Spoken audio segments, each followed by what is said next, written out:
The immune system is not located in one specific section of the body. Rather, the immune system is incorporated throughout the body. Your entire body tries to constantly protect itself from harm. The immune system response that includes everyday functions is called a nonspecific immune response. On the other hand, the immune system response that includes everyday functions is called a nonspecific immune response. On the other hand, a specific immune response refers to a pathogen or harmful invader that is able to pass through the nonspecific immune response. The immune system specifies and focuses more on destroying the specific bacteria or virus that has passed through the base layer of protection. An allergic reaction is an immune system's overreaction to a harmless substance. Now we will discuss the physical and mental effects of food allergies and the immune system. The immune system has two different systems. One system is specific, while the other is nonspecific. The nonspecific system is how the body deflects pathogens or any other harmful substances every day. It does this with the skin and its multi-layer keratinized cells. Also, the pH of the skin is not favorable to bacteria or other pathogens. The skin contains its own healthy flora on the surface, which leaves no room for the in-hospital. Another way the immune system nonspecifically combats antigens would be our mucous membrane. Lining of the mucous membrane is cilia, and they pick up and roll dust or bacteria caught by the sticky lining to a point that makes you either sneeze or cough the unwanted stuff out. You also contain enzymes that break down bacteria membranes. Your stomach acid is also so acidic it kills any pathogens that make it to your stomach. Specific cells called neutrophils and macrophages roam the inside of your body in search of bacteria and dead cells to engulf. The next huge part of nonspecific immune response is the inflammatory response. When you get a cut, you become vulnerable to harmful pathogens. The cut damages mast cells, which secrete histamine to kick off your immune response. Your blood vessels will dilate, the temperature around the area will increase. This increases blood flow and metabolic activity for the infected site. Also, plasma cells in the nose, mouth, and eyes encounter an allergen. The plasma cells will create antibodies that attach to mast cells, which are white blood cells, with histamines. The mast cells will release histamine, which causes allergy symptoms. A specific immune response, an antigen, is detected by a macrophage, and then it is engulfed and broken down. A part of the antigen is then presented on the surface of the macrophage to the helper T cell. The cell, with the help of cytokines, will activate the B cells. The B cells divide into plasma cells and memory B cells. The helper T cells then activate other macrophages to seek out and engulf the antigen. Cytotoxic T cells are also part of this specific immune system. And when activated, they roam the body to kill the infected cells. The memory B cells are the reason why you react much faster to the flu or other pathogens.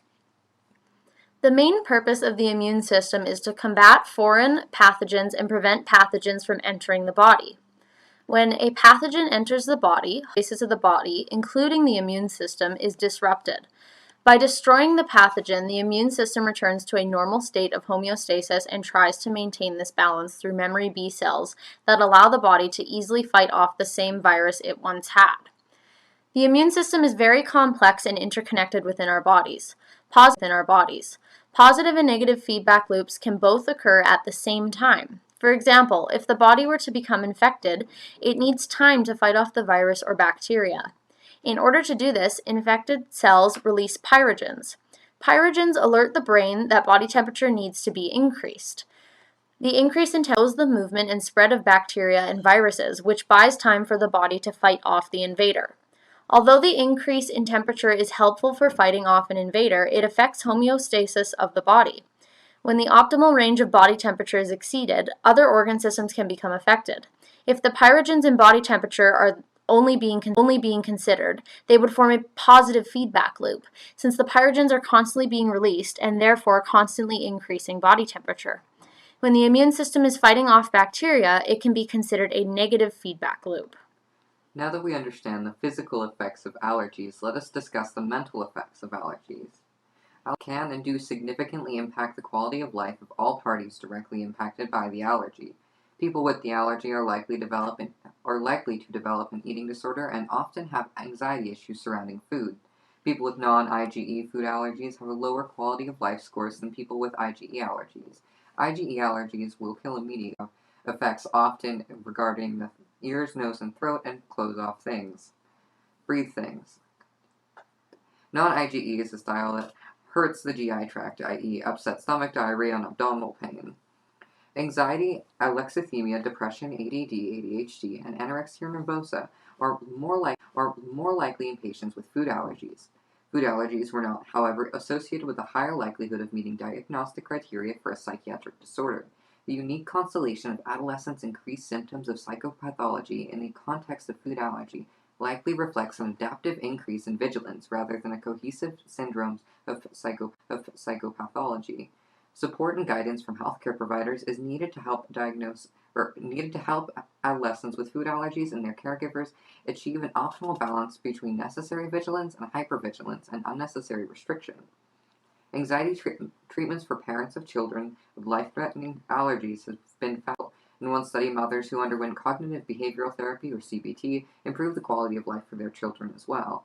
This anxiety often prevents people with food allergies from living and enjoying life to the fullest. That is where the government can assist by labeling common food allergies.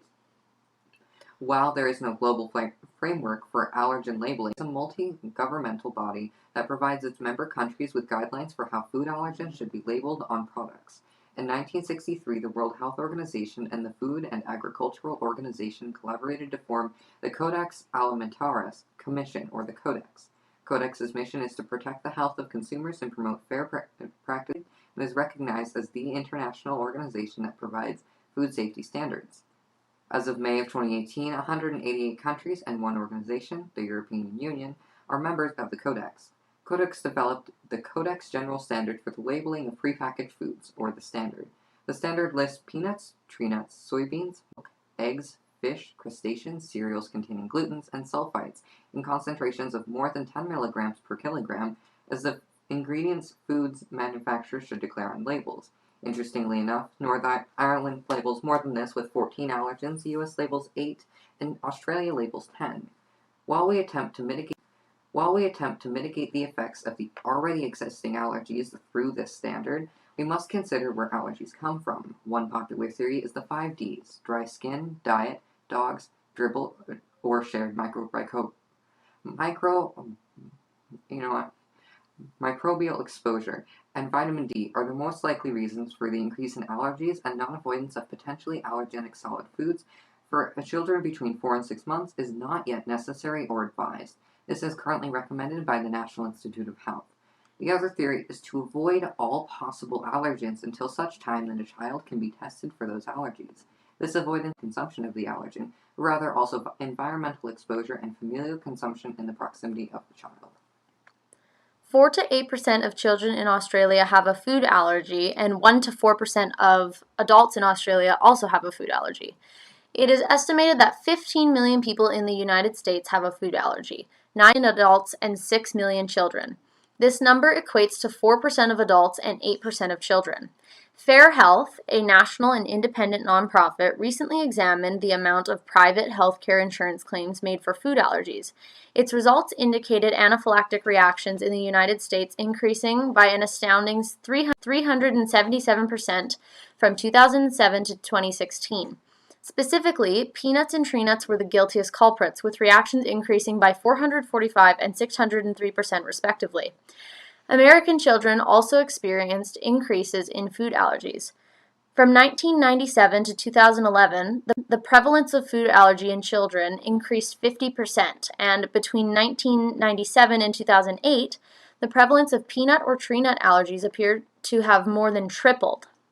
The cost of allergies in the United States is $421 million US. The fatalities of food allergy-related anaphylaxis increases 10% every year in Australia. This means, although the US has had a 50% increase from 1997 to 2011, Australia has had a 110% increase in the same time frame. Australia has found itself in a position of being unable to properly care for its citizens, sometimes resulting in patients being improperly treated for anaphylaxis. Worryingly, Australia has had 1,000 cases of food allergy-related anaphylaxis from November 2018 to April 2019. This is currently considered a large health crisis in the In conclusion, the immune system is an extremely complex and interconnected system. Both positive and negative feedback loops can occur within the immune system. The immune system's homeostasis can be disrupted by a pathogen or an overreaction to a foreign invader. Allergies bring about mental problems such as anxiety, as well as physical problems. Sadly, allergies are still a mystery. People first started recognizing allergies in the 1960s, so not very long ago. Current understandings of allergies have led to a slew of mixed messages and a realization that we know essentially nothing about a disorder of our own immunological functions.